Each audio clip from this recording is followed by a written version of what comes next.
I don't even really know how to begin this because for me, the last few days have sparked something in me and in the black community in general, as I'm sure many of you have seen. There's a lot of rioting going on, a lot of protesting, people marching in the streets. And as I understand, the Reverend Al Sharpton has organized, I believe it's 100 protests in 100 cities, and then there's a march on the 24th. All of this in response to the acquittal of George Zimmerman for the shooting death of Trayvon Martin. It's a very painful experience, an extremely painful experience for the majority of us because, and when I say us, I'm talking about the black community, because it represents to us something that is almost a shift that's been coming that we've all felt, but it's a shift to something that is very sinister. And that's why we're angry about it. That's why you see us in the streets protesting. And we're not the only ones. There are members of other ethnic groups in the streets protesting with us, but please believe me that this Trayvon Martin death affects the black community in a different way. And it's very much like the shooting of the young teenager in Florida back in November who was sitting in a truck playing his music, probably very loud, and the man, the white man, that got out of his vehicle with a gun, walked up to that truck and fired shots into it, killing a young man because their music was too loud. Again, this is the kind of experience that concerns the black community far more than it concerns any other community. So what I want to talk about in this video is reconciliation.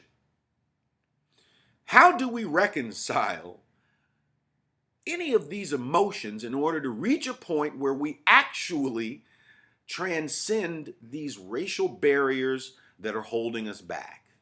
Is reconciliation possible? It's really what the question is all about, right? Well, in my opinion, reconciliation is possible, but only one way. And if you think about it, this actually translates to politics as well. The idea of how the Democrats and Republicans can reconcile with one another. Let me share with you from the political perspective why Democrats and Republicans today will not be able to reconcile. It's because the Republican Party is not willing to accept that there is an ulterior motive in the actions that they're taking as it relates to legislation that's passing through Congress. They don't want to admit that there's an ulterior motive. Now, I'm not going to go so far as to call it a racist motive or an ethnically charged motive. I'm simply going to say that somehow, some way, the Republican Party, the party of no, has decided that legislation that may be beneficial to this country, that they may not completely agree with, simply will not pass. Now, there are many elements of the legislation that have come past and through Congress over the last few months, even years, that are racially charged. Most recently, we can look at the Farm Bill food stamp issue. We can also look at the voter rights, affirmative action. There are a number of things that from our government, we have learned that there are some slightly racially tainted issues that exist within our society, right? Most of these are driven by the right wing of the conservative, most conservative part of the Republican Party. They have as much as said the words, "We are the party of no. We will not let legislation that President Obama wishes to have passed, pass." Those are the words that have been spoken. We can't argue about that. You may not agree with it, but this is what the individuals you elected into office, if you live in a red state or if you vote red, those are the people that you put in office. Now, here's the issue as it relates to reconciliation. The Democrats will not cave to your will. That does not serve the American people. Now, here's the problem there. The problem is that in the middle of that is this gray area of reconciliation. Now, we've got one side over here, and we've got to meet somewhere in the middle. The problem is that no one's willing to back down. Now, the question would become naturally, who should back down, right? If the Democrats were to back down, what we would have is a whole wave of legislation that speaks specifically to the Republican Party's agenda.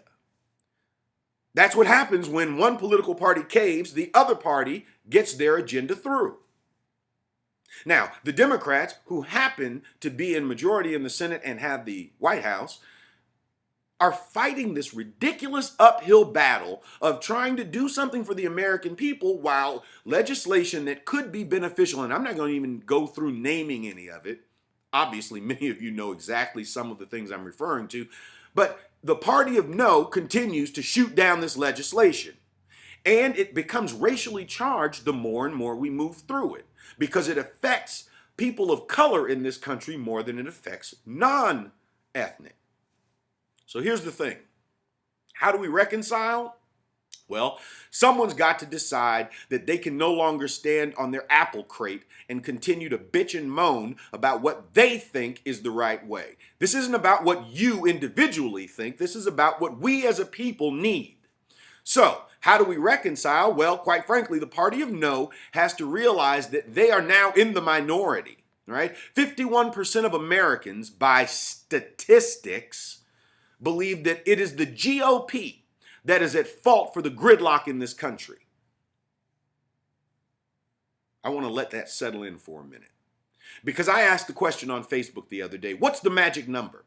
What's the magic number that will allow you, the GOP, to realize that your ideals are out of line with the American people by and large? What's the magic number? Because when you recognize and realize that there is, in fact, a finite amount of your stuff that the American people are going to tolerate, as you experienced in the last election when you guys decided you needed to start courting the Latino vote, you saw then that you needed some reconciliation with the Latino population. But you've done a piss poor job of that, because now there will be no immigration bill in a manner that will actually help the larger parts of the Latino community. So rather than you reconciling with them, you went ahead and did what you normally do, which is simply trudge on down your path without any consideration to what the larger group needs or wants. Well, listen, let me be clear. In politics, and I've been around politics most of my life, there is need for compromise, and you guys are not compromising, and that's unacceptable. Quite frankly, it's unacceptable, and I'm surprised that there's not a louder voice screaming at you guys about how unacceptable it really is. But let me go a step further than that. If you expect to get anything done in this country, if you expect, because you're not going to win in the next election if you continue to move forward like this. If you expect to get anything done in this country, you had better set your sights on reconciliation. About the idea of how you reconcile this very screwy series of policies that you're trying to enact, and that quite frankly you have enacted, that are against the greater interest of the American people, and find a way to meet in the middle. Get off your apple crate, because reconciliation is crucial as it relates to how to fix the American populace. But now let me take this back to race, because the same premise applies with respect to race. Reconciliation between the races can only happen when the race that is oppressing accepts their reality. Let me explain how I got so motivated to do this video. On Facebook, now that it's Monday, 2 days after the announcement of the acquittal of George Zimmerman, I was noticing on Facebook that a few people were posting about the riots. And they were white folks posting about how upset they were about the riots. You know, stuff like quit burning down the buildings, quit breaking windows on blah, blah, blah. And I support that. Violence is not the way to go.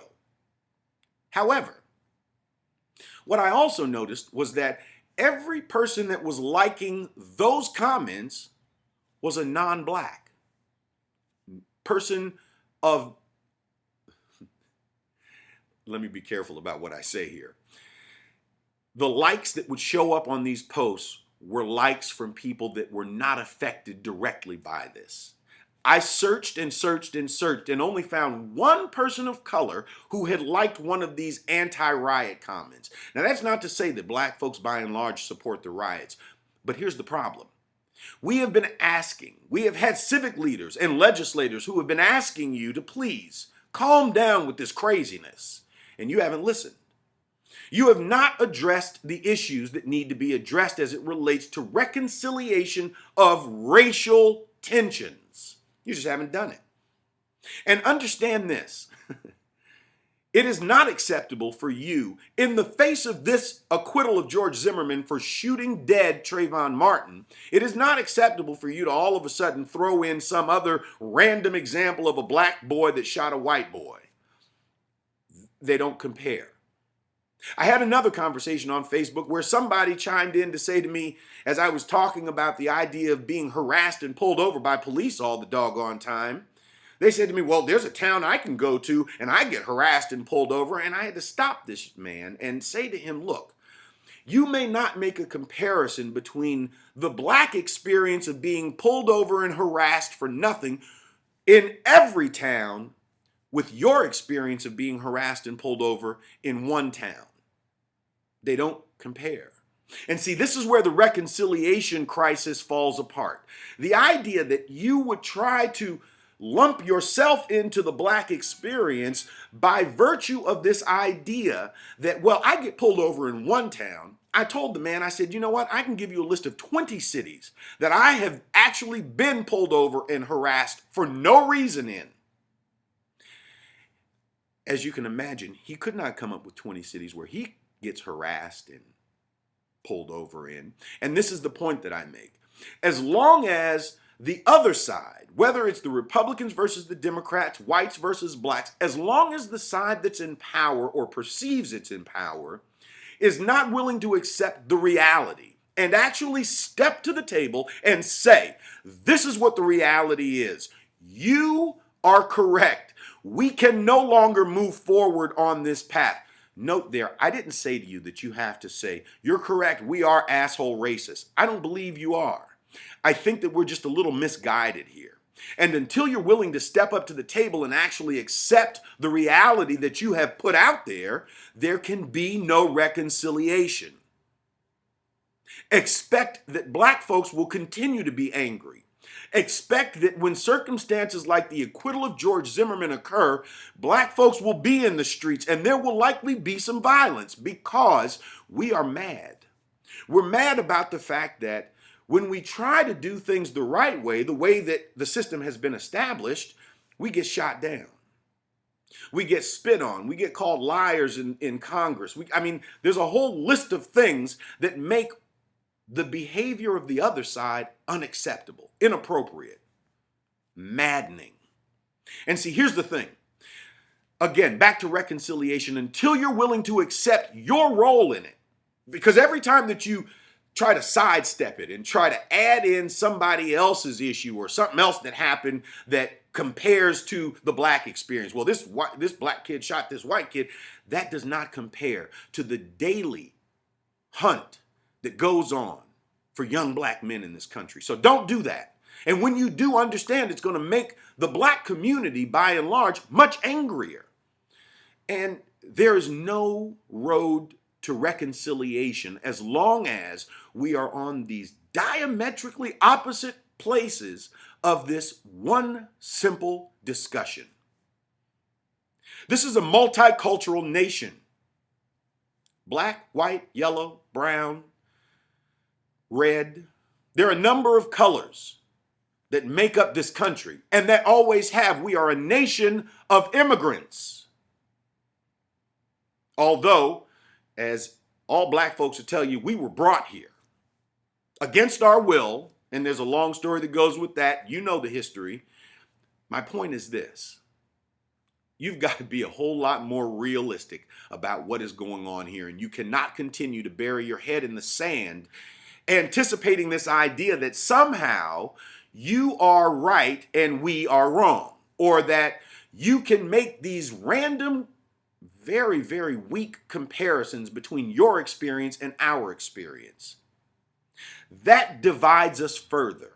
And until there is a point at which reconciliation happens by way of honesty on both parts, and that also means this, black folks, listen, you need to check your emotions at the door. It's time for us to be more serious about this conversation. We can't just be angry. We can't just be mad. We can't just be throwing stuff at folks and punching folk in the mouth. We have got to have a different discussion. We have got to reconcile, which means while we're demanding that they meet us in the middle, we've got to be willing to take a few steps as well. This is not a one-sided deal, and I understand why the propensity is to say, well, I'm going to sit back and wait to see if they're actually going to come this way. I get that. I get that. And it's hard when we have repeatedly said to them, I'll take a couple of steps, now you take a couple of steps, and as opposed to taking a couple of steps, they just shoot us down with some more ridiculous legislation or some other crisis like this acquittal of George Zimmerman. I know it's hard, but listen to me very carefully. We had better do better. Both blacks and whites, Hispanics, Asians, all of us, we've got to do a better job because there will be no reconciliation until such a time that both parties, both groups are willing to actually have a real serious and honest discussion about what is wrong in this society. So all I can do now is just shake my head and continue to do my show on the Lair at radioslot.com and hope that you guys come and join. Because if we don't start a dialogue now, things are only going to get worse.